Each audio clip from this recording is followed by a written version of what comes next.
We made it. And we're live! Welcome to the TNT Summit finale, live from Toronto for the very first time. This is Fall 2025 Agri-Food, powered by FCC. I'm Jesse Weave, and I'm so proud to be here tonight with my co-MC. I'm Megan Malone, Director of Business Development with FCC Capital, which is the investing arm of Farm Credit Canada. Yeah, and how awesome it is that we get to be out here in Toronto for the first time ever, and here at 111. This is pretty awesome, isn't it? It's pretty great. Yeah. I mean, obviously, it's great to be in Toronto. It is an agri-tech hub, so we're really happy to be here today, and it's going to be a great night. So thank you for being with us. Yeah, we got a lot of people watching online as well. The weather wasn't so great to us here today in Toronto, so really appreciate all you here in the room that were able to make it. And we had 35 companies apply from across the country, and now we're here in Toronto. And I'm a proud Sasky.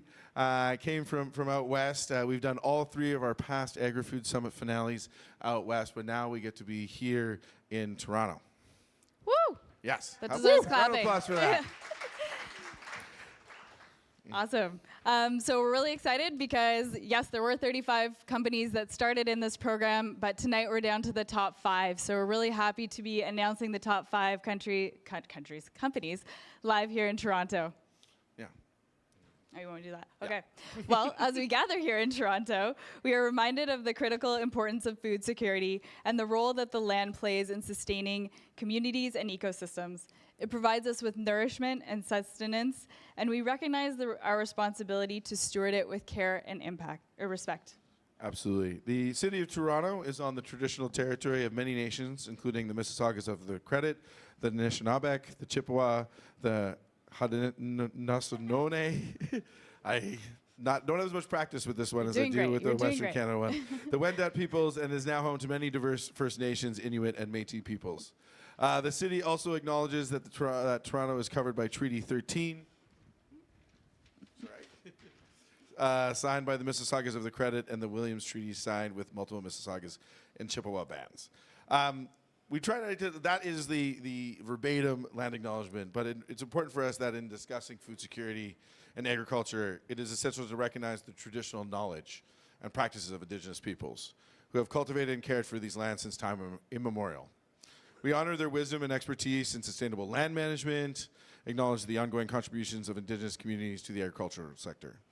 At Startup TNT, we are very committed to fostering innovation and entrepreneurship in the agri-food industry while honoring Indigenous perspectives. We work with organizations out west like Saskatchewan Indigenous Active Network and SIIT. A number of our investors involve things like the Treaty Land Sharing Network. So it's really important for us to be honoring those Indigenous perspectives and promoting food sovereignty for all. And we recognize that achieving food security requires collaboration, inclusivity, and deep respect for the land and the original caretakers. And we are so proud to be welcomed here to host this finale night, as this land has now become a hub for agri-tech innovation.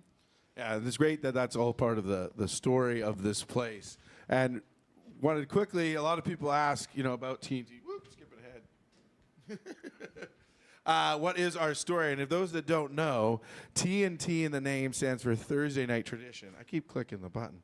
And we started all the way back in 2019 in May. One of the co-founders, Zach Storms, convinced his wife on his 35th birthday to let him run a happy hour for a year. And somehow we ended up here on this stage investing millions of dollars into companies. It's pretty incredible what it's become, hasn't it, Megan? You've watched it grow.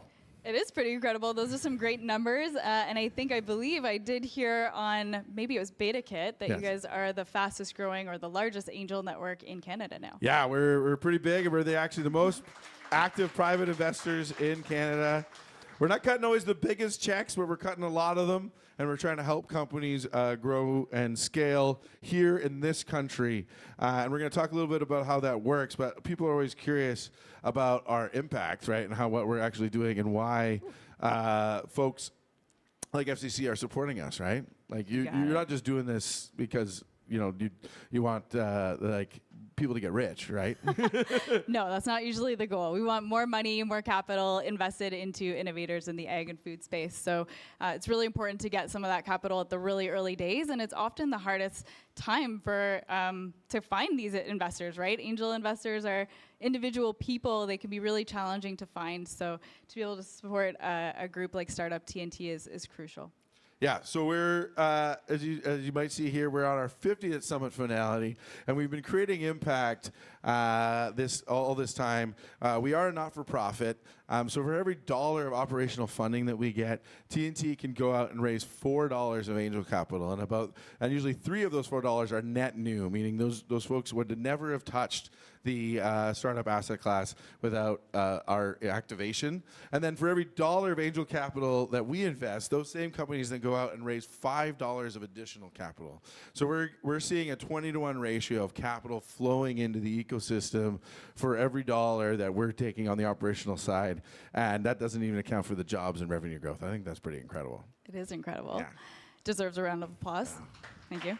Thank you. And did I also understand, Jesse, that the angels commit money up front? That's right. A little bit of a different model? Yeah, we're going to get to that in just a minute. But we wanted to talk about the importance of agri-food, because you just said it. We need to see more folks in the agri-food industry.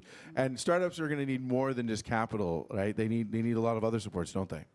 You know it. That's actually my job at FCC, is value creation for portfolio companies. So I know exactly what you're talking about. Yeah, so our thesis with the TNT Agri-Food program is that we can get high net worths and high income earners from the agri-food industry that have been successful in that space to invest back into innovation and entrepreneurship in the industry.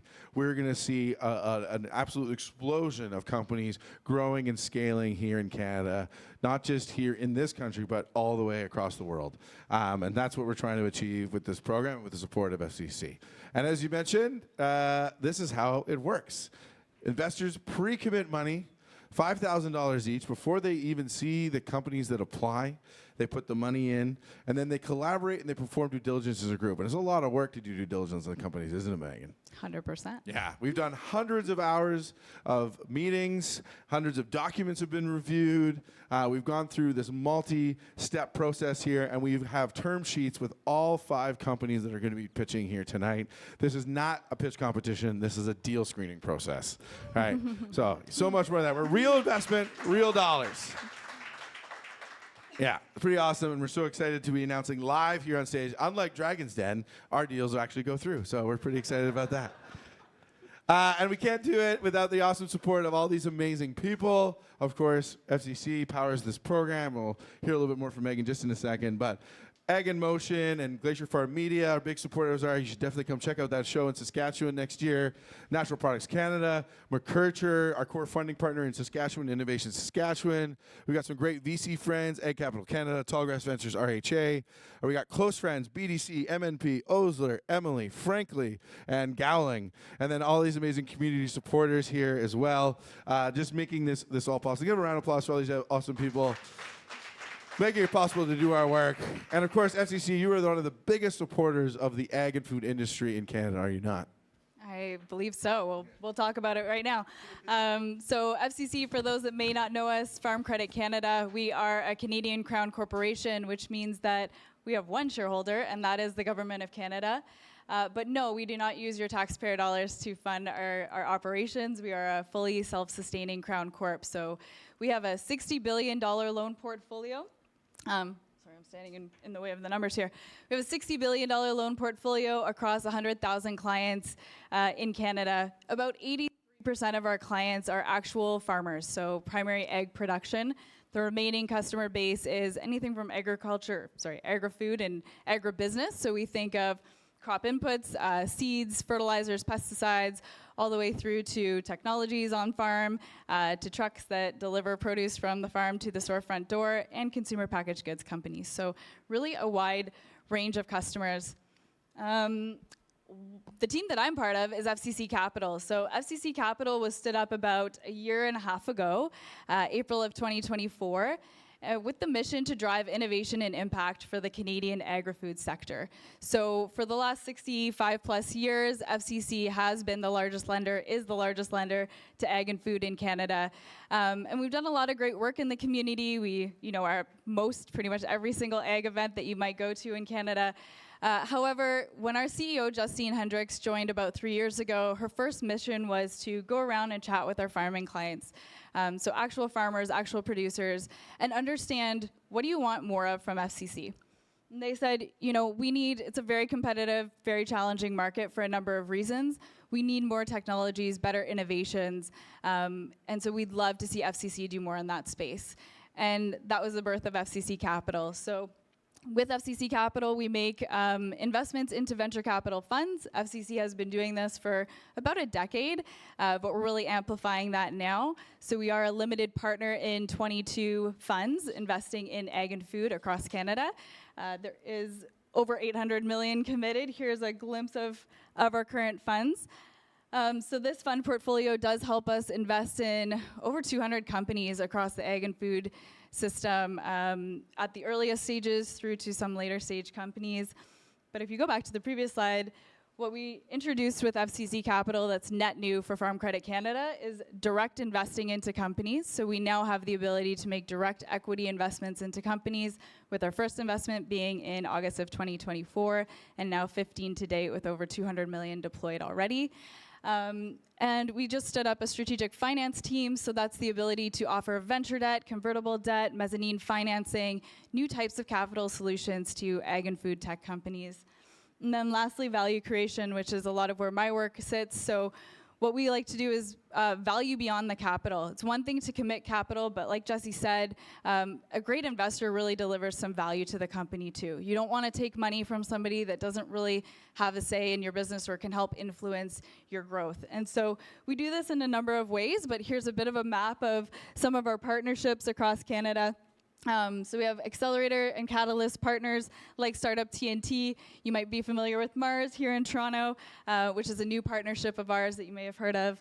And then we also have an innovation farm network that spans 20,000 acres across Canada. So this allows ag tech companies specifically to trial, test, demo their products in actual soil on farmland, which is extremely crucial to demonstrate ROI when they go to sell to a farmer.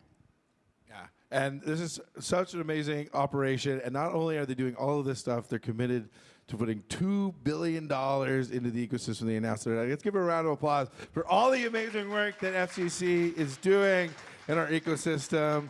And you've grown now, you said, from a 4-person team to how many people on the team now at FCC? We were in Montreal last week, and we were about 23 people. So wow, yeah, scaling pretty quick, incredible. But still hiring. So if you know anybody that wants to be an analyst or an associate, we're looking actively for those people. Absolutely. Definitely need to be talking more. And we're so thankful for all this amazing support, because this is what we were able to do back in the spring, thanks to the support of FCC. We had 22 investors participate. 60% of those investors are from the agri-food sector. And what's also great to see is we're seeing people that may not be directly in agri-food, maybe adjacent to agri-food. We have a couple of investors in our current cohort like that, but are interested in it, want to see support, want to see more food security here in Canada, want to see the innovation. We had 38 companies apply from BC through Ontario, and we funded 3 of those companies. Over $300,000 was raised in the spring, and we're really excited tonight to announce at least one more deal to join. Maybe we'll announce more.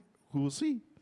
But who's pitching tonight? Isn't this an incredible lineup? These are some great companies from a variety of different spots in the sector, eh, Megan? You got it. Yeah. Few familiar names, a couple that we just met tonight. So really happy to see these companies pitch. Yeah, it's been so fun through this process to see such a diversity of different types of agri-food tech companies. We have folks in the sensing space working directly with farms and agronomists. We have a couple like ocean tech related companies and biotech with making bioplastics and electronic monitoring of boats. And we have an AI company working with crop insurance companies. So just quite the diversity here. Let's give a round of applause for all 5 companies putting in hard work to make it here tonight. as I said, we had 35 companies apply, and these were the 5 that we selected tonight to present to you. And so, yeah, people ask, what's the agenda? Always be pitching. That's what we got going on. We got 5 pitches. They're going to do 4 minutes a pitch. Then there's going to be someone come up to do a quick 2-minute Q&A, expand a little bit more on what the company's doing. And then after that's all done, we're going to spend about an hour in our deliberation over there because this is real money, and we're picking a winner here tonight. And, of course, all 5 companies are going to make this really hard on us. So, bear with us while we try to figure this out. All people are like, make this decision quickly. I was like, this is a real investment. So, bear with us as we go through it, right? 'Cause it's not easy to make an investment decision, is it? It's not. It's pretty important, actually. Yeah, it is. Especially for these companies because they all, honestly, they all deserve a shot at the win tonight. And what's next after this? So one of the most interesting stories in TNT history is the night Tim Lin met Zach Storms, the 2 co-founders. Tim came to TNT Happy Hour, and he bought a round of drinks. He put $100 down and said, hey, I'm going to buy a round of drinks for everybody, because the best way to make friends is to buy them a round of drinks. And there's a lot of people here that come here tonight that can't afford, maybe especially the founders, that living on ramen and on the couch, but they want to come out to the after party too and have a drink and enjoy themselves, everybody else. So if you can afford it and you feel like you want to contribute and get a shout out to the tab, we're going to do shout outs at the end of the night. I'm going to throw $50 down there. So if anybody else is interested, just send it to cheers@startuptnt.com. Throw your name in the memo there, and we'll make sure to give you a shout out at the end of the show. Yeah. And that's it. We got it. Let the pitches begin. All right. Who do we got up for our first co-host of the evening? Step down. Yeah. Well, we got another co-host joining me here. We got Nathan from MNP coming on stage to introduce our first co-host. Round of applause for Nathan. Come on, everybody. So this is your first time being at a TNT Summit finale. How does it feel? It feels great. Yeah. And the fact that it's in Toronto is even better. Yeah, absolutely. I used to live out here. I do know the energy you feel in Toronto. It's been pretty great to be here, though, over the last 48 hours. But you work with MNP. They're a national firm. We work with your colleagues out west a lot. Tell us a little bit more about what MNP does and why you're supporting this program. Absolutely. So MNP is national in scope, local in focus. We're supporting over 150 communities from coast to coast. We provide accounting, tax, advisory, digital services. We've got dedicated team members focused in food and bev, agriculture, TMT or technology, media, and we provide advisory services, solutions to help everybody reach their full potential. More yet, we love supporting the ecosystems of the startup world and the growing tech community, so partnering with Startup TNT was just a perfect fit there. Yeah, we love working with you. You've even got like a whole agronomy practice going now, and you work with some of our great friends over at like Tallgrass. It's always been great. Shout out Bill Chrysler and the National Food and Bev team who have been really close in working with us. So yeah, so proud to be working with MNP and to get to know you a little bit better out here in Toronto. It's been a lot of fun. Likewise. Yeah, so, all right, they want to see us get the show on the road here. Ethan, who do we got coming up first? So first off, I'd love to introduce you guys to Piketa Systems, a company that offers real-time plant analysis and precision for nutrient management. The portable lens transforms nutrient assessment, empowering agronomists and farmers with rapid, accurate insights to optimize crop health and yields. All right, round of applause, everybody.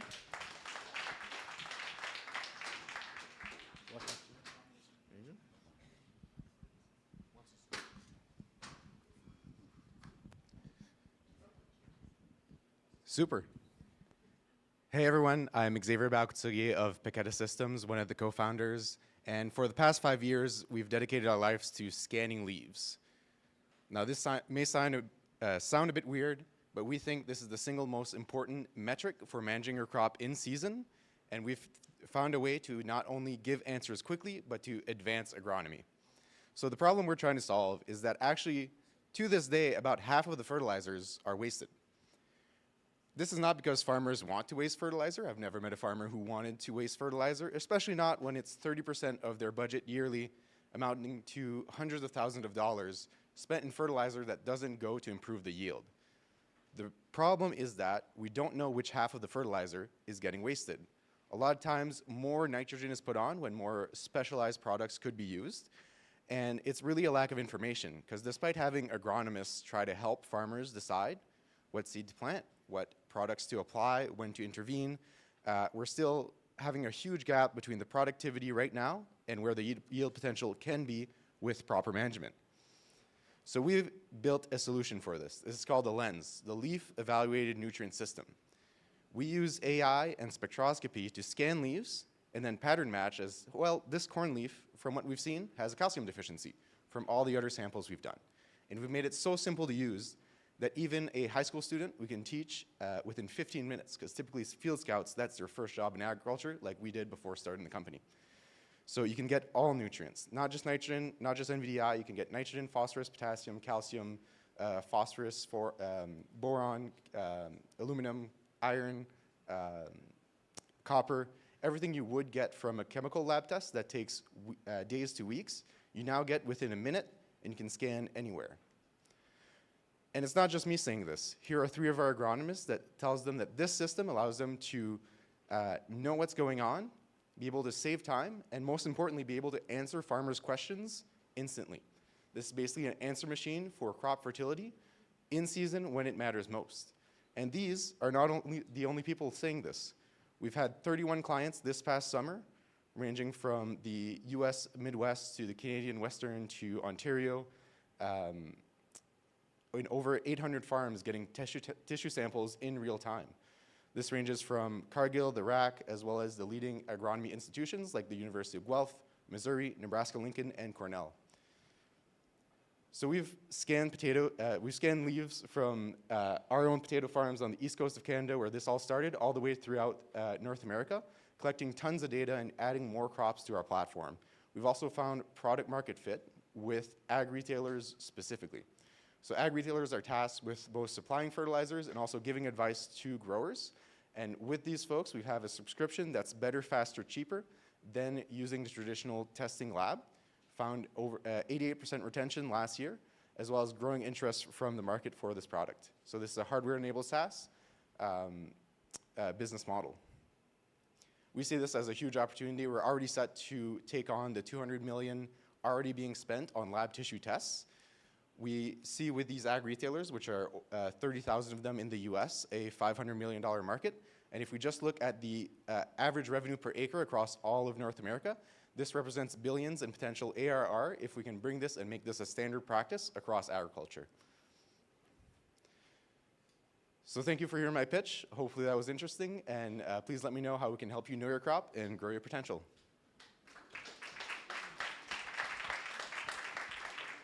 Now up, Robert on the Q&A. All right. This is my fellow Atlantic Canadian here, fist bump. So I'm going to try to keep it easy on you tonight. So I guess my first question would be, what have you learned from your customers? What have they taught you, and where are they directing your business? Yeah, when we started, we actually spent 2 years offering our own sampling services to local growers when we started. And initially we thought it was just about getting numbers, about providing a scan and giving, this is your percent of nitrogen. Since then, we've both seen that, you know, potatoes aren't enough. We need to be in every crop, and we've since added potatoes, corn, we're adding canola, soy to the platform. But also we need to provide context. So that's why we're we've added custom critical levels, where we can take, let's say, Guelph's recommended sufficiency ranges for onions at this stage for this variety in this region, actually onto the platform automatically.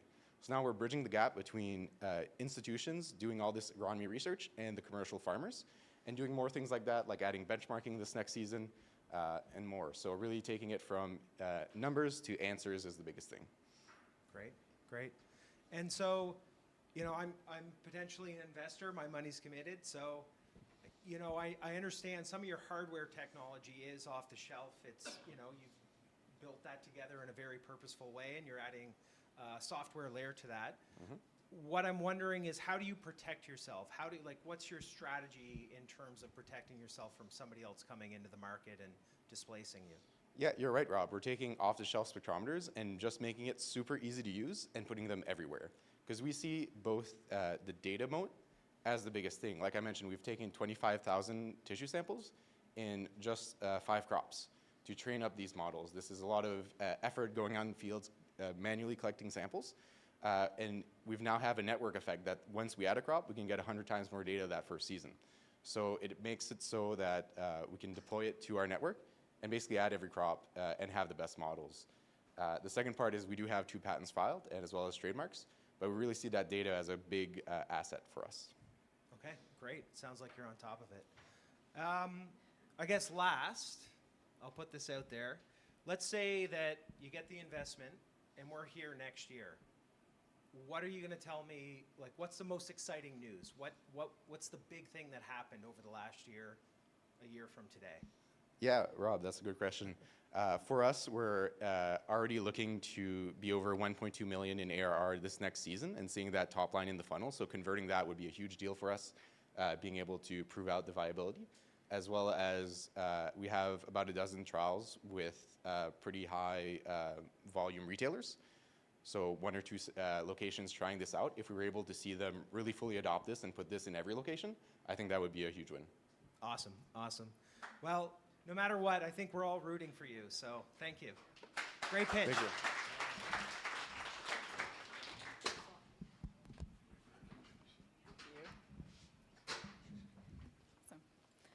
All right. First pitch down, so Piquetta Systems is pretty great traction and a great pitch. So next I'm going to invite Jeff Coles up to the stage. Clap. Yeah. How's it going, everyone? Jeff is here from Gowlings, and you flew in all the way from Calgary, so thank you for that. Oh, I mean, it was a short trip to meet such fabulous people, fabulous startups. I'm really looking forward to hearing every one of the pitches tonight, and we're really happy to be here. Fantastic. And Gowlings, for those that may not know, is a law firm. So can you tell us what exactly you're doing here tonight as a lawyer? Yeah, we don't only bill, we value add. So look, we do everything. We're a full service firm. We do intellectual property, corporate, employment, everything. So, my greatest joy is working with startups, learning about new technology, helping you grow your business, helping you have the intellectual property you need, protect it to succeed. Super key, because a lot of startups, you're innovating, you have something, a secret sauce, and if you don't go through the right channels to get that registered, then that could be the end of your business. So as much as lawyers can be scary, really advise that you get connected with people like Jeff early on. He's actually a pretty friendly guy. Thanks a lot. You're welcome. So with that, we're going to move on to the next company, and I'll leave it to you to introduce them. Yeah, next up is CredoSense. So I don't know about any of you, but as a kid, I was a huge Ghostbusters fan. So I don't know if you've been on the CredoSense website and where I'm going with this, but the portable tool they have, to me, looks like the Ghostbusters zapper thing where they collected all of the ghosts. But this is even cool. This is ag tech. This is you go out in the field and you measure, you analyze the leaf and the gases it's emitting, photosynthesis. Anyway, it looked really cool. But don't leave it to me. Let's leave it to the founder. Let me welcome up Halim to tell us about CredoSense and his technology.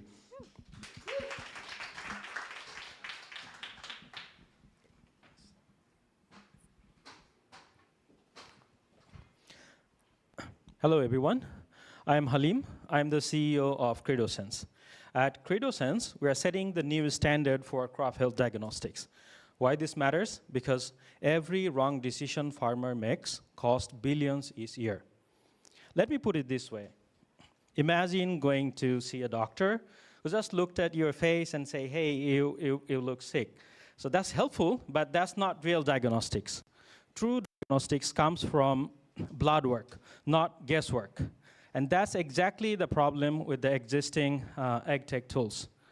Most of the solution, they provide proxies, not true physiology. They offer a disconnected device, slow and manual analysis. And as a result, farmers get to make reactive decision, which eventually cost 14% yield loss and 40% additional input cost and at least $70 per acre in operational overspending. CredoSense is changing that. Our all-in-one leaf chamber system combines true plant physiology with microclimate and soil data all in under 1 minute, and then it cooks those information using our AI agent and provide agronomic recommendation. And the impact is our trial shows that the farmer gets actionable agronomy. We can flag stress at least 10 days earlier, and that can boost up to 25% yield. Our on-site sensing of crop health cut input by up to 40%. And also, our all-in-one solution offers at least 10 times faster diagnostics, which also helps cut operational costs by up to 75%. And most importantly, farmers see the ROI within a single growing season. And here is the overview of our system. Our system combines a leaf chamber with an evapotranspiration monitoring system with a fungal spore counter. And that combines with our machine learning and AI agent and is designed to work both in indoor and outdoor. And this is the competitive landscape we are playing in. These are, okay, sorry. Yeah, so these are the players that only measure part of the puzzle. Some really do not measure anything. They have their secondary data sources. Some are only research grade and not really designed for real-world agronomy. And CredoSense is the only tool available in the market that measures true crop health and provide actionable agronomy. And our market that we are operating in is large and growing. In North America alone, the market size is over $23 billion with a CAGR of 14%. We are operating at a sum of about $1.1 billion over the next 5 years, and we're targeting the influencers, the crop advisors, and the agronomists who manages thousands of acres, and then move on to the indoor farm, specialty farm, and medium and large farms. And here is the result. Over the last growing season, we have secured 33 customers, including Onthora Agronomy and Cavendish Farms, who manages a couple thousand to 100,000 acres every year. And at this pace, we are on track to secure 60 more customers within the next year. And this is our revenue model. Our tiered HaaS model is capital efficient, and it scales nicely even if we cannot add new customer because we bill by acre. And I'd love to talk more about this if anyone wants to interest. And this is our team. I'm Halim. I have a PhD in plant biometeorology. I'm leading a team with background in finance and all the way to software and AI. We're also lucky to be backed by a world-class network of scientific, commercial, and institutional partners. And we're raising a seed round of $750K. We have already secured about $600K of hard commitment. With the money, we want to secure the 60 customers that I just mentioned, complete third-party validation, submit 3 patents that we're working on, and also build core sales team. Yeah, so CredoSense is growing, and I invite you to join us. Thank you.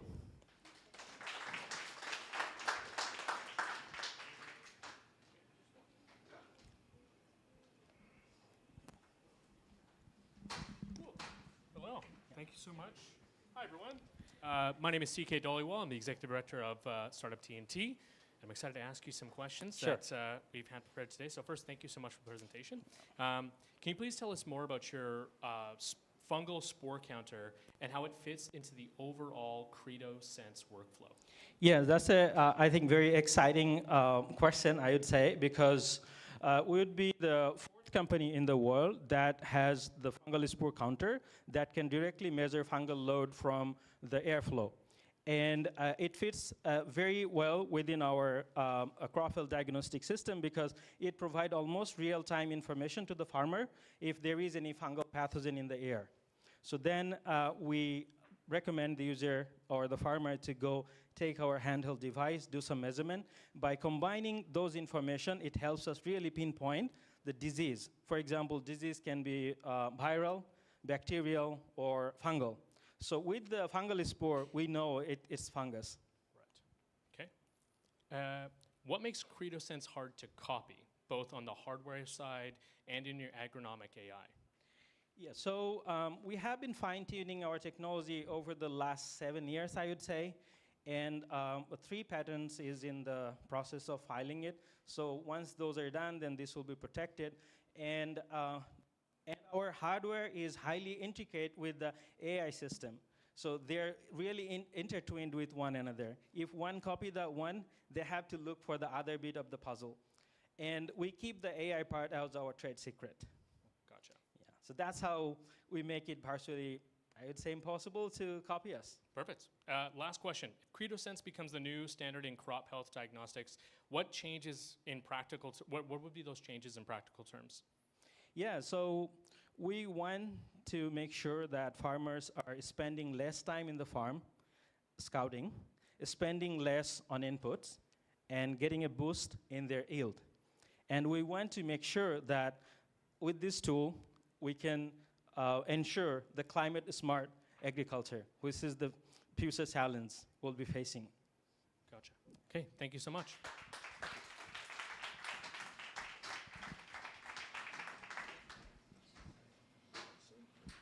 All right, that was great. Thank you so much.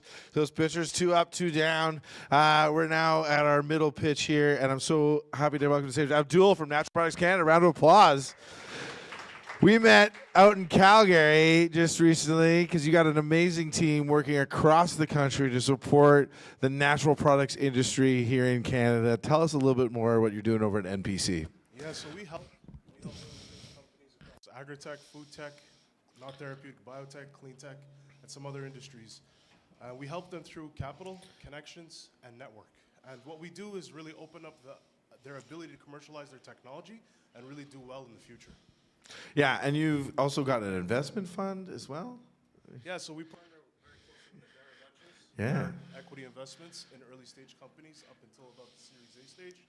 Yeah, and you recently released a report that talked about like a lot of economic impact that you've had on the country so far, have you not? Well, I mean, our approach is working, right? We've unlocked almost $1 billion of value, economic value throughout Canada. Wow, through the round of work applause for we've done. that. $1 billion of value for Canada. The Natural Products Canada is doing, and we're so proud to have you as one of our BFFs. You've been a big supporter of this program since 23, and we're so pleased to have you on stage here in Toronto. You're the regional director here for Ontario, is that right? That is correct, but I'm also here with my good friend Scott, who's also regional director for Ontario. Scott?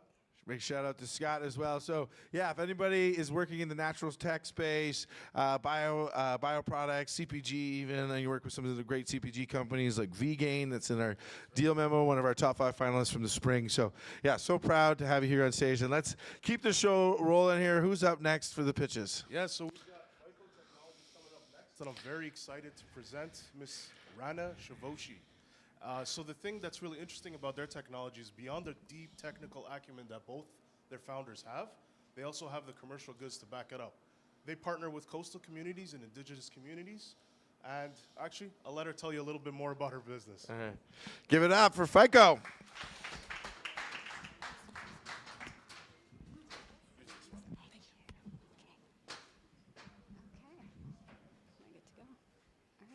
Hi, everyone. My name is Rana Chavoshi. I'm the co-founder and CEO of FICO Technologies, Inc. Our mission is to stop eating plastic. I want to ask people to put up their hands, but who's sick and tired of seeing photos like this? Okay, good. This is the reason I started FICO. I took this picture in 2016 in Semporna, Malaysia. It was the first time that I experienced plastic pollution at scale. And it made me question why we use so much. We've created 9 billion tons since the 1950s. Less than 9% is recycled. The rest ends up in landfills, waste to energy facilities, or, unfortunately, the environment.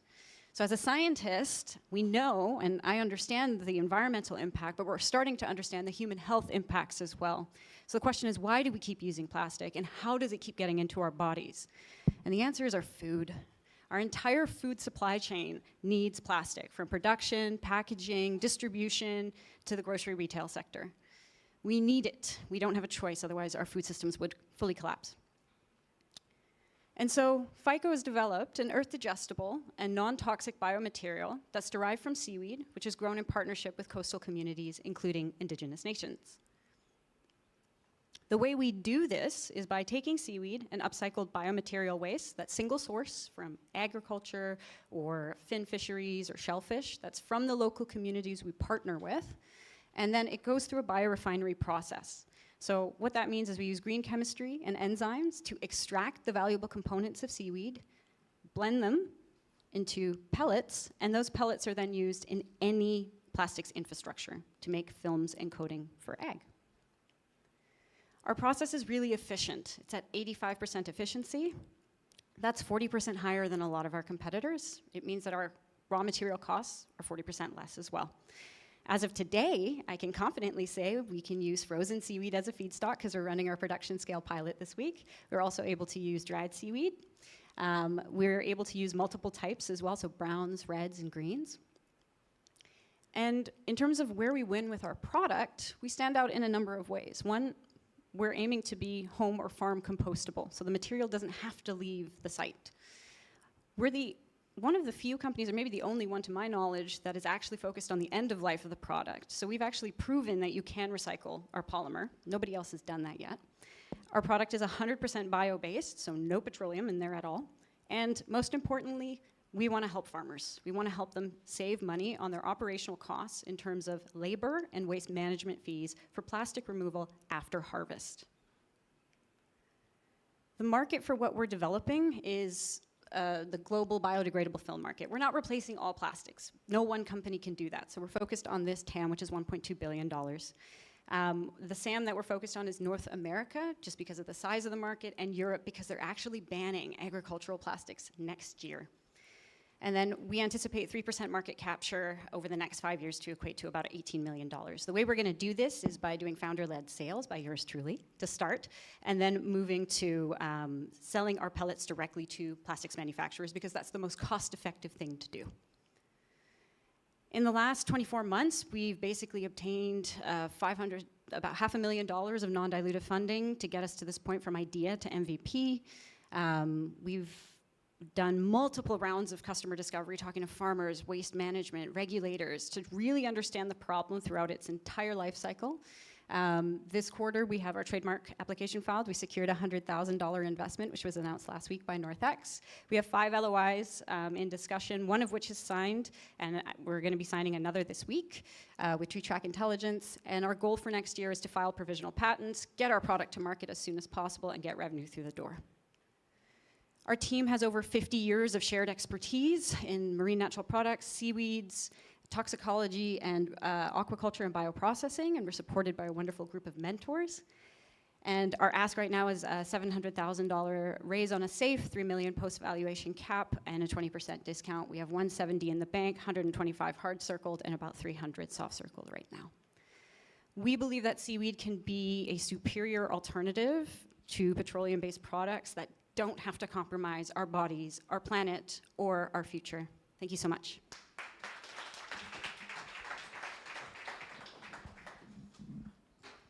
Thank you so much, Reina.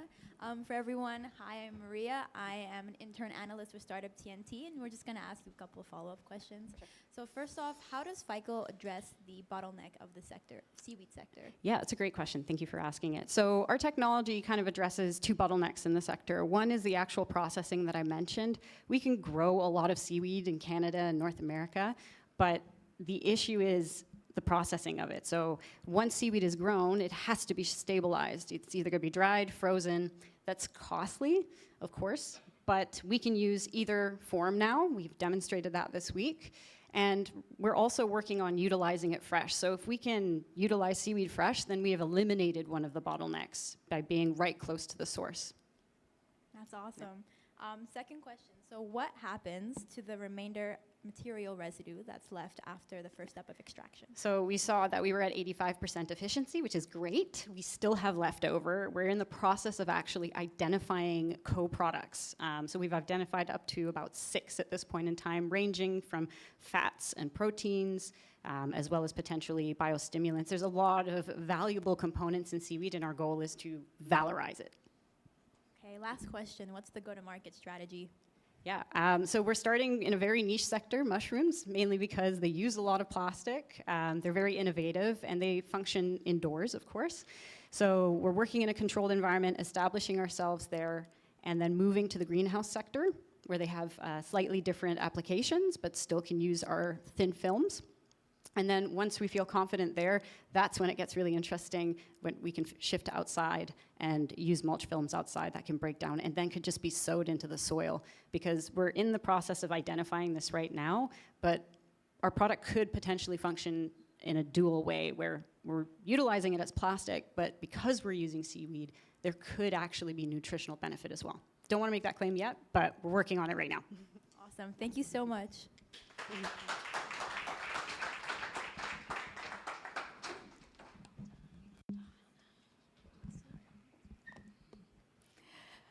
Excellent. All right. This brings us to our final pitch. Second last pitch. Right, we got 5 companies. I can count. Perfect. So second last pitch. I'd like to invite Alexander Keys to the stage from Osler. So we've got competing law firms in the building here tonight. Wait till you get your microphone set up. You good? I think I'm good. There yeah, he thank is. you. Awesome. So welcome. Can you tell us a little bit about Osler? Yeah, so Osler is a national law firm. We have offices in Toronto, Montreal, Vancouver, and Calgary. And we have a group called the Emerging and High Growth Companies Group, where we essentially, all we do is work with startups and venture capital funds. So that's kind of literally what all we do on a day-to-day basis. We work with companies at the earliest stage, from formation to financings events to eventually exits.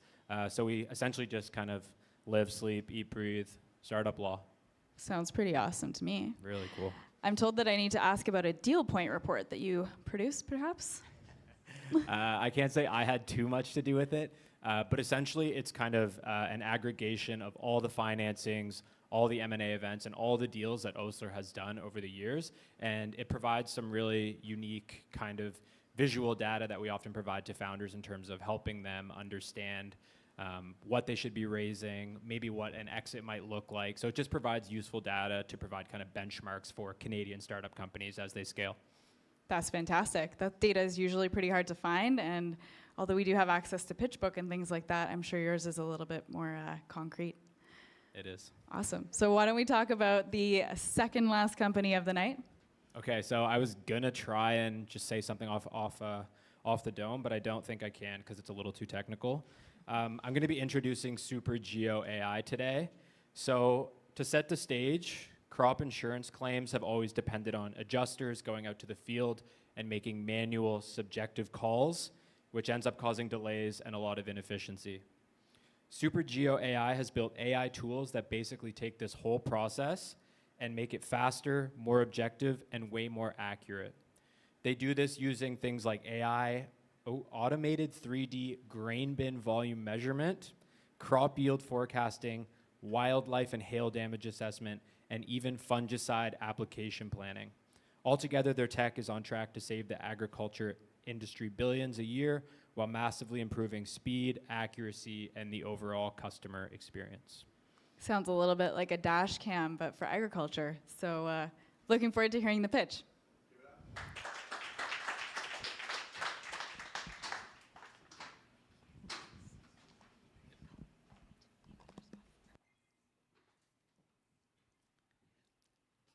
Good evening.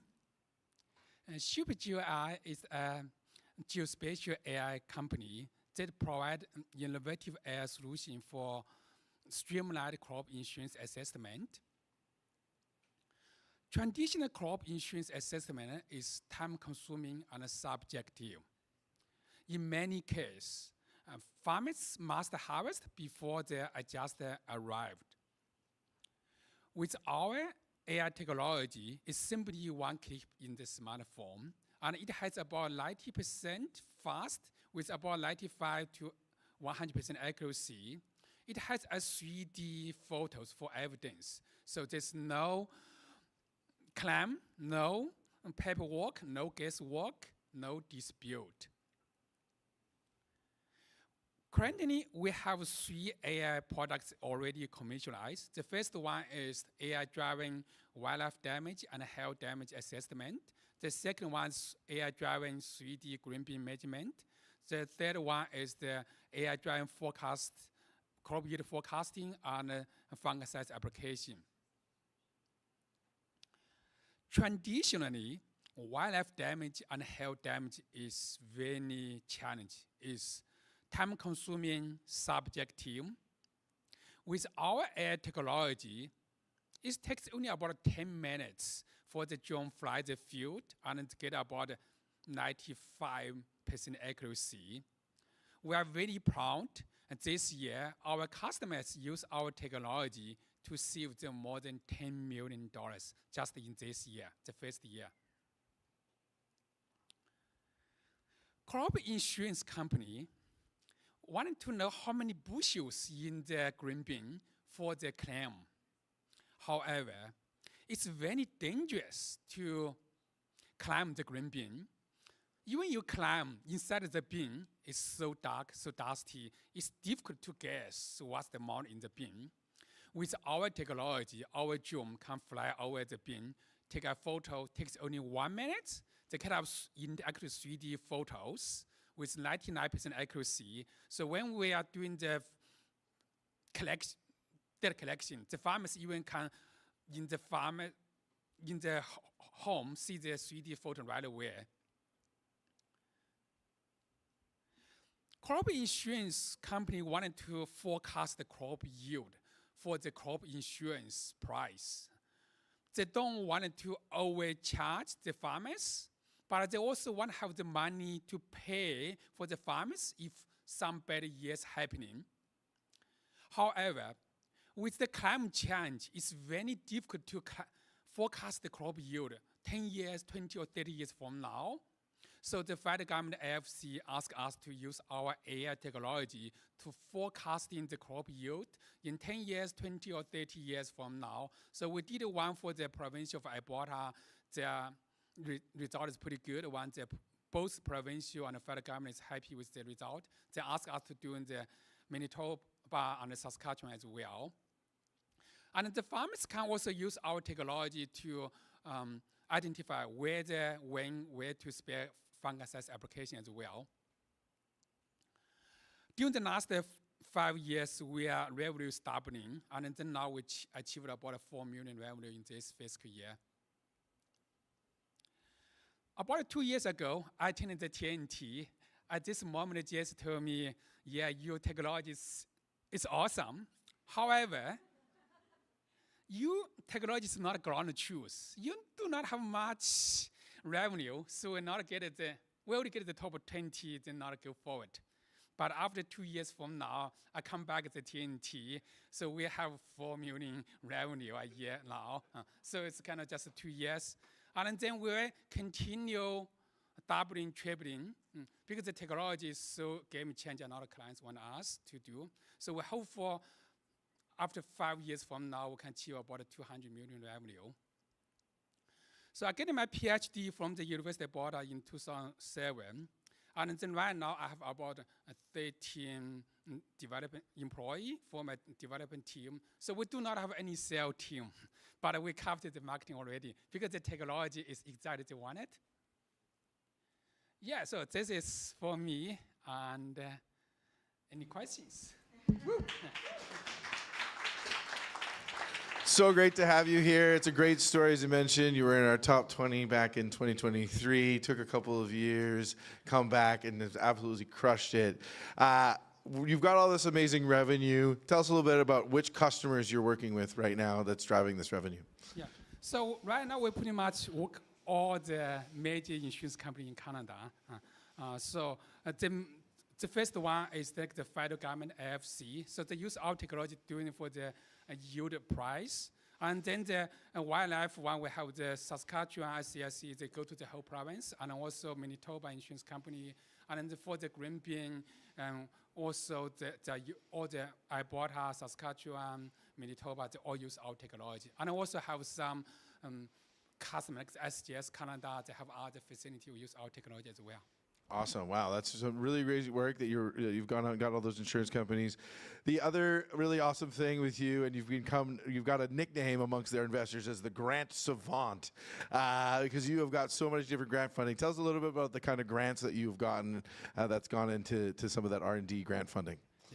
Yeah, so we really appreciate the government of Canada, so they fund us a lot of funding. So because we are a research development company for the first 4 years, we pretty much not have much revenue. So we get funding from like the University of Saskatchewan and Ken, Alberta University, and AFC, and Matex one. So we receive about 5 million revenue research funding, and then we have about other 4 million research funding is kind of pre-approved. So we really appreciate the government to support us when we are very young, don't have much money. But now we are growing. Thanks. Well, if any founders are here in the room and they want to learn how to get that grant funding money that's out there for AI and stuff right now, I think you should talk to Weeping. Let's give him another round of applause. This was awesome. Thank you. Yeah. What a great second last pitch there, and a proud Sasky to see finally another Saskatchewan company on stage. We didn't have any on the finale stage in the spring, even though we hosted the finale in Saskatchewan. So it's great to have Sasky come all the way out here. And we have another person traveled a long way from Saskatoon, my former co-MC of the Sask Finale Summit, Mike Wolfsfeld of AgWest Bio. All right, thanks for having me up here. Yeah. I didn't think I was going to make it. My flight got delayed 4 times today. Classic Saskatoon flights. We have a great airport. Yeah. You should really come check it out. It's awesome. But do it in the summer when the weather is nicer. Yeah. But you've come all the way out here to tell everybody a little bit about AgWest Bio, because I'm sure almost nobody in this room knows what AgWest Bio is doing. So tell them all about it. No, yeah. So I'm actually relatively new to AgWest Bio. I'm former startup TNT.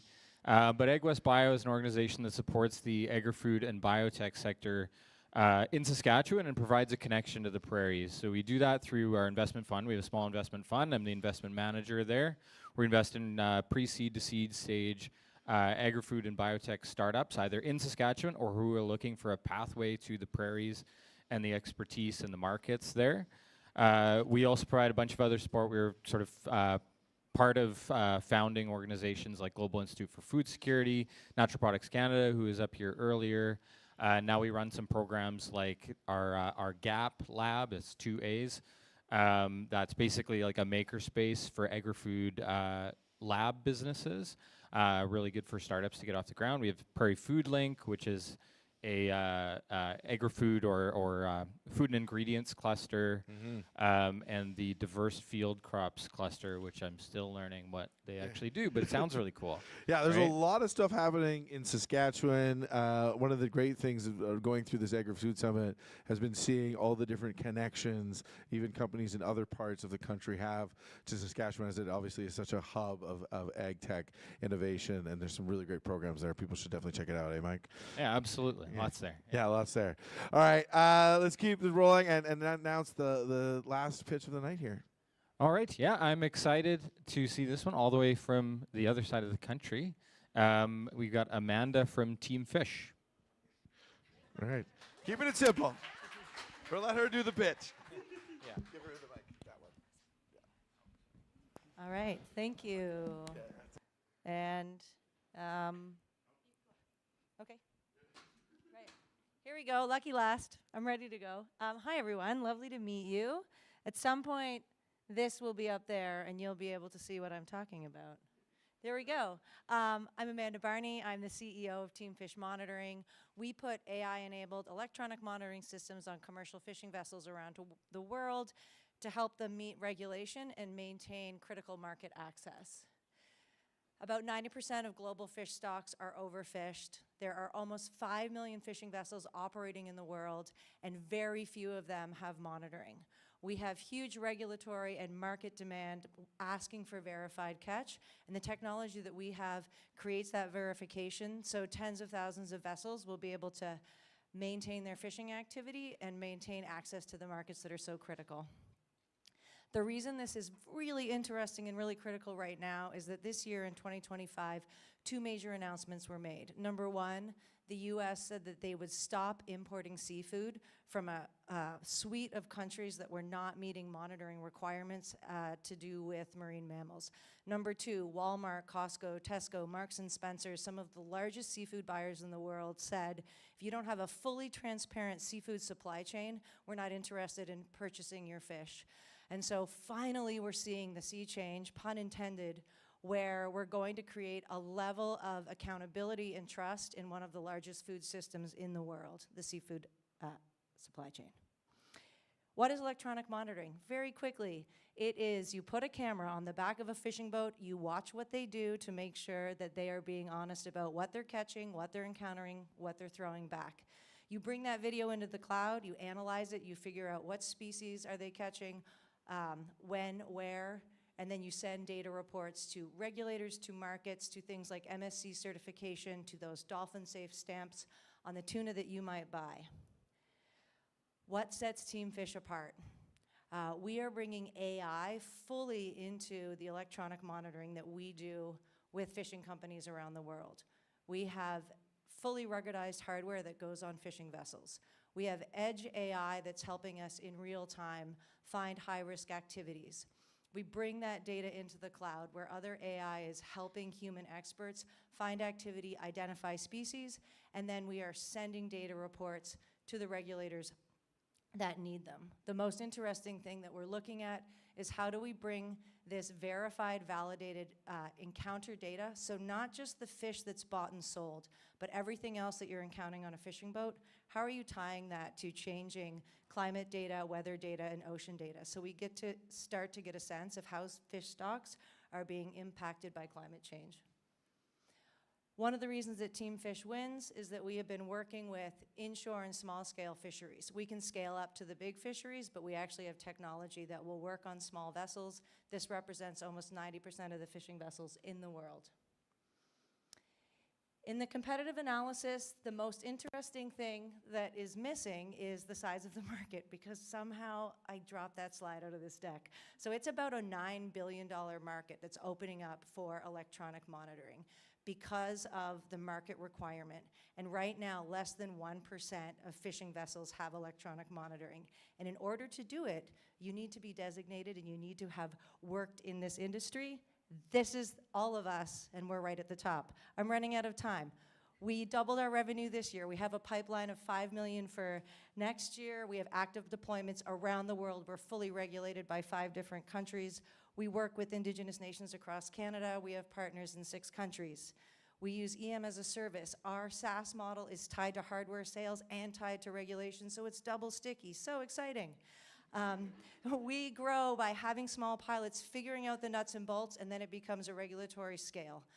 We're executing this over and over again in countries around the world. We're looking for $2 to $3 million to unlock purchasing new inventory to have on the shelves to move fast next year, to hire some senior folks in logistics and product refinement. We have a great team. I'm out of time. Thank you very much.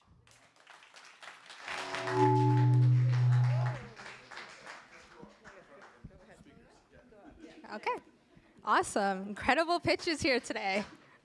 Hi, everyone. I'm Inshaw. I'm from Panache Ventures. I have some questions here for you, Amanda. Sure. To start off, what's driving demand for regulators and buyers right now? Yeah, and I spoke to this a little bit, but I think the biggest thing that happened, and some of you may have read this article, but last year the New York Times put out an article about some of the slavery at sea, some of the forced labor that was happening in some high seas fisheries. And it really created this change in what seafood buyers are willing to tolerate and what they're not willing to tolerate. So the regulation for monitoring and for validating your catch has been there, but there's been no market drive to enforce it. And so suddenly, you might get away with not being monitored, but if you can't sell your catch, then you're no longer going to try to get away with it. So really getting driven by market demand. Awesome, incredible. And why do fleets stay with you in the long term? Because it's kind of a pain in the ass to put a camera on your boat and have somebody watch what you do all day, every day, and report out on it.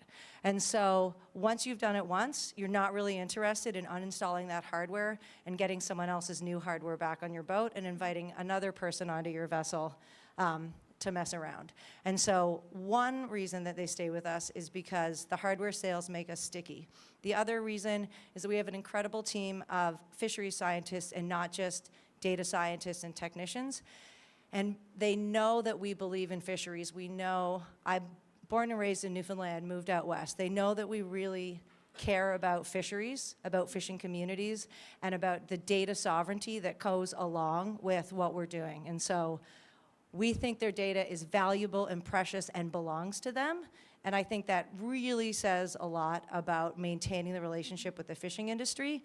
The government can like you, but if the fishermen don't want you on your boat, they'll just hire someone else to do it. Yeah, absolutely. Yeah.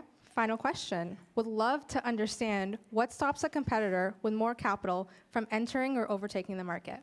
This is a great question. This is the thing I was going to talk about on the slide when I realized that I didn't put the market size up and was like, I better speak to that. There's really only 9 or 10 companies in the world that are fully designated to do electronic monitoring at this point. So yes, it's putting some hardware on a boat. Yes, it's developing a platform to analyze the video and generate data sets. But actually, you have to have the fisheries expertise for fisheries managers and regulators to trust the data that you're producing. So you actually have to go through a designation process that can take anywhere from 6 to 18 months, depending on the country you're working in. You have to demonstrate you know your species. You have to demonstrate that you've thought about data chain of custody and that you've thought about data security. So we probably have a 12-month head start on some major data players that are suddenly going to recognize that a tiny market is now a huge market, and maybe they should get involved with fisheries data. So we have about a year before new entrants are going to be regulated and designated and going to be able to give their data to different countries. Amazing. Thank you, Amanda. And great pitch.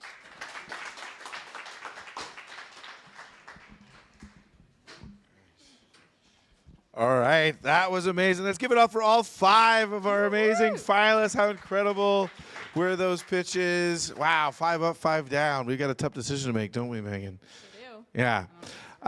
So, yeah, we're going to be taking a short deliberation break because we have a tough decision to make, but people are going to hang out, right?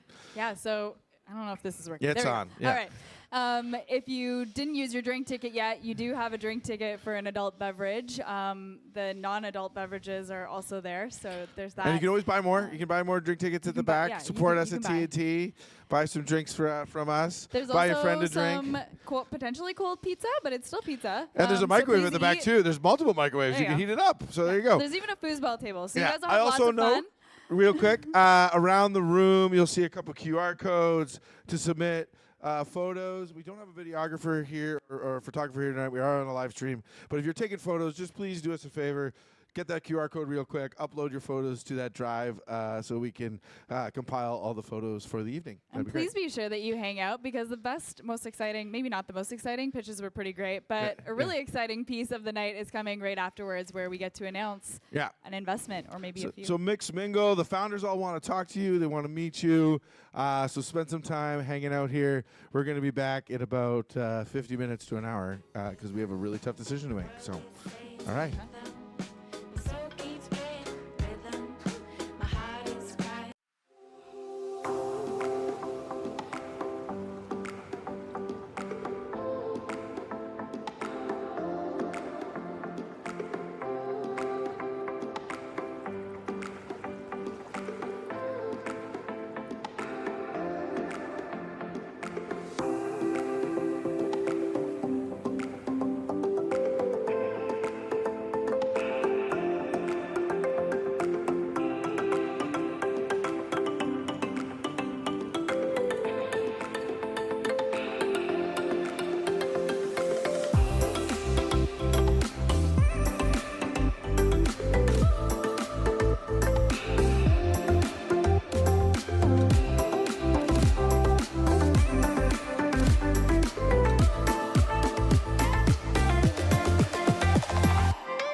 Grab your seats. 2 minutes.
And we're live. We're back.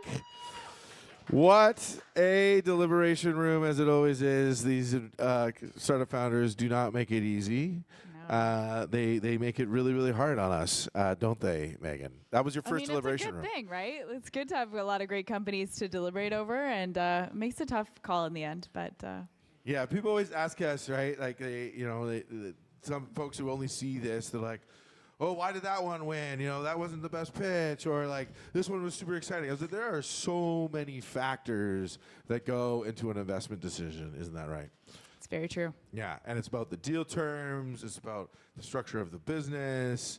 It's what the industry they're playing in. The quality of the founders, I think, was the one thing that was super consistent around all of them. Yeah, that wasn't easy. That wasn't easy. Give easy. Another round of applause Yeah. for these amazing founders we had today.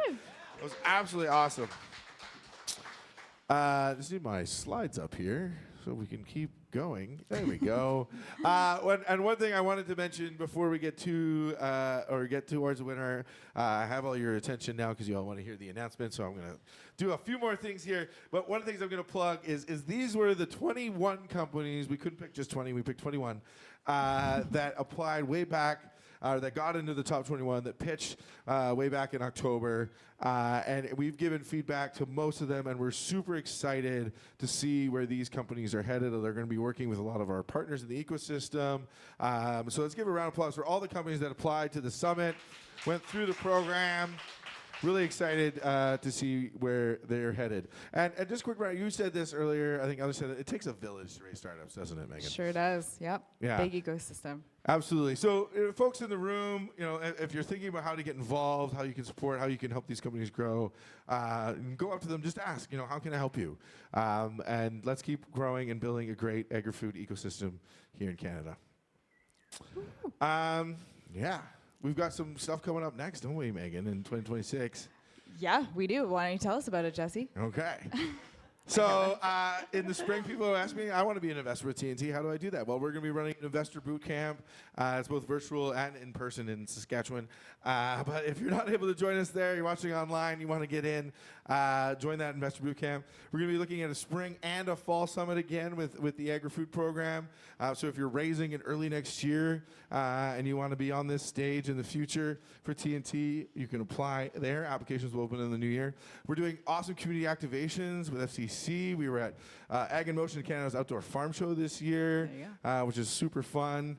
So we're going to be doing more of that and doing more education. We've been doing some stuff with the FCC IV Catalyst program, which is super fun. So more collaboration, more supports for fundraising, more capital raised for agri-food startups in 2026. Yeah.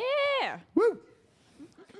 And no, of course, nobody's excited about that? Be excited. Yeah. Let's go.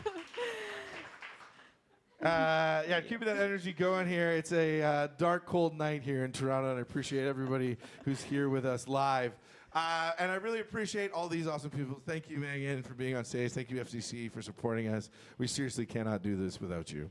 Hey, All right. if you're Yeah. profitable, you got to reinvest those profits into the ecosystem. So we're happy to be here. Absolutely. We're so thankful. And we're thankful for our best friends forever, Ag in Motion, Natural Products Canada, Mercurture, our core funding partners, Innovation Saskatchewan, our VC friends, Ag Capital Canada, Tallgrass Ventures, and RHA. And then our close friends, BDC, MNP, Osler, Emily, Frankly, and Gowling. Amazing folks. And then some great community supporters, CDL, Thrive, Ontario Soil Network, Foresight, BAM, RBCX. I think we missed one there. Cultivator as well, powered by Connexus. Some great community supporters in the ecosystem. Round of applause for all of these awesome people.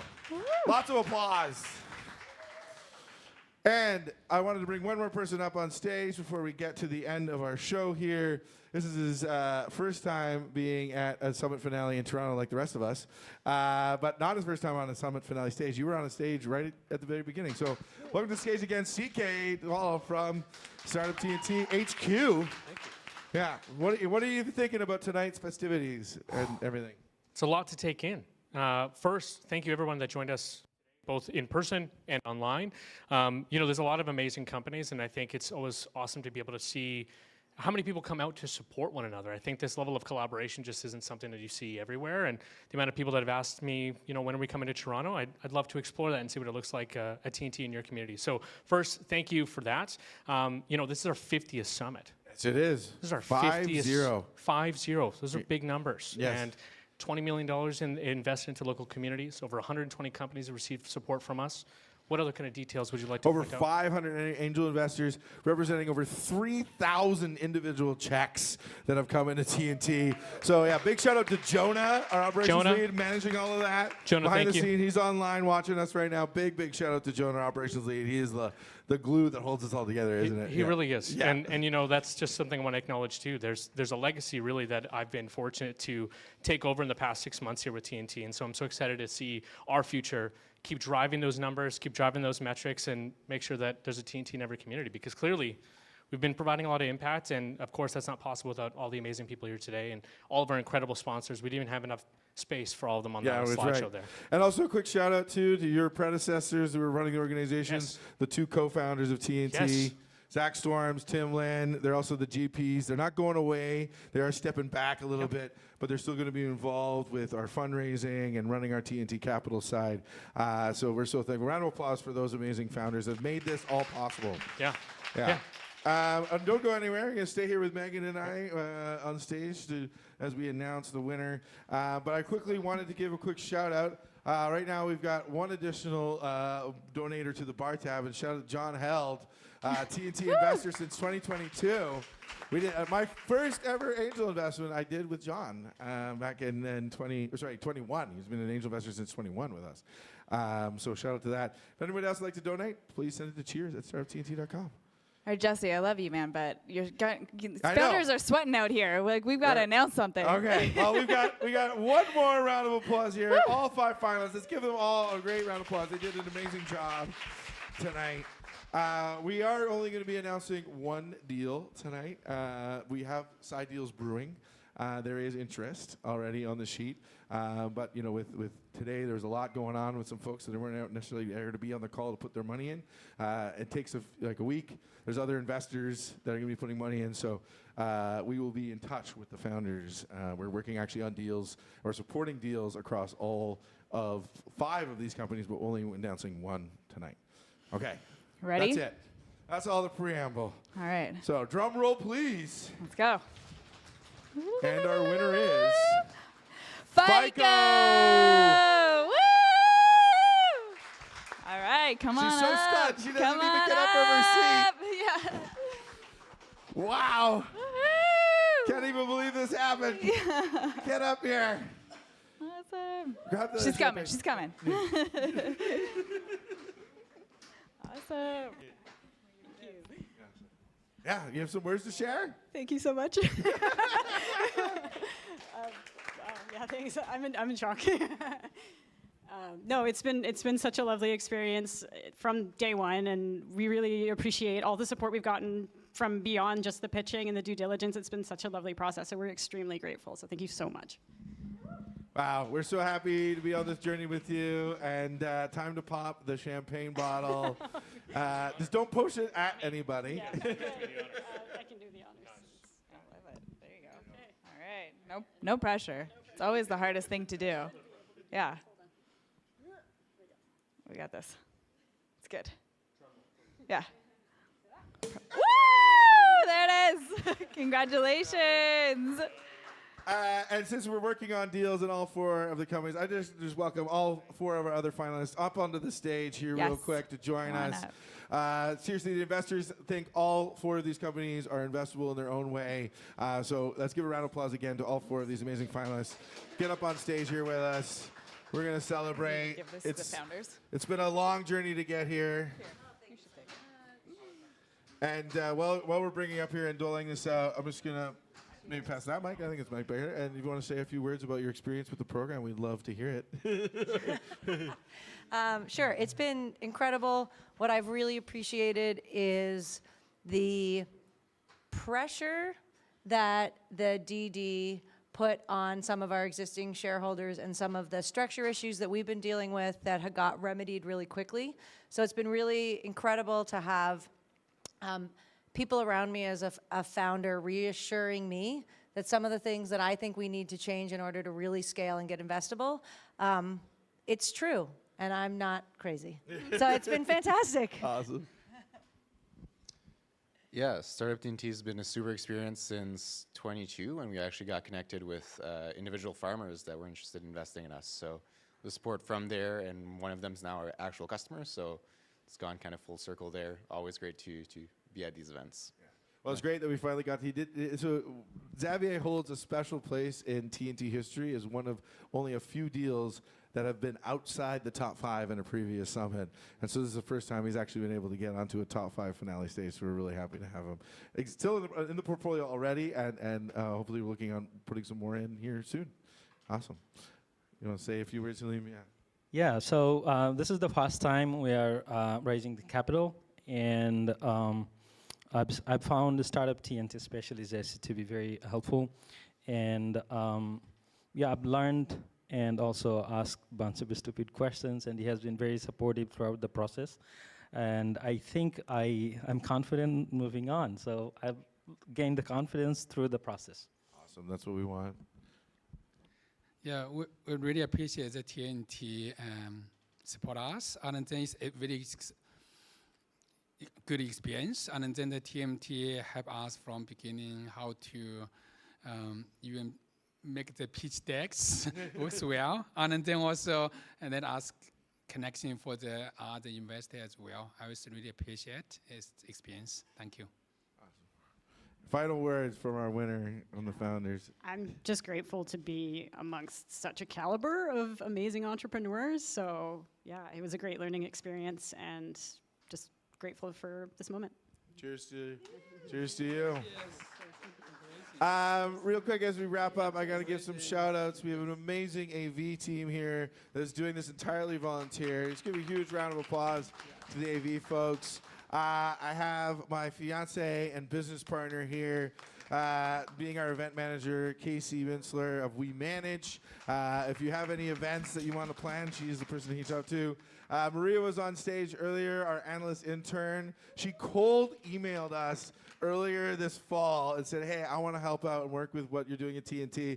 And I didn't get back to her right away because I was super busy. And she just kept emailing me until I gave her the job. And she's proven her worth and then some. And so anybody who's looking for an analyst to join their team once she graduates at the end of this year, you got to snap her up because she is awesome, and she deserves to keep working in the space. Yeah, shout out to our bartenders at the back sink. Thank you to them. Please tip them on the way out. Anyone I'm missing? Venue, yeah, thank you to the venue, 111. So great to be here. 111 was a fantastic partner on this. Shout out them and OCI for all the work they do and support they have for the ecosystem. I know they do a lot of great work. So with that, this has been our 50th Summit finale. Let's enjoy the evening. Let's have some fun. Cheers, everybody.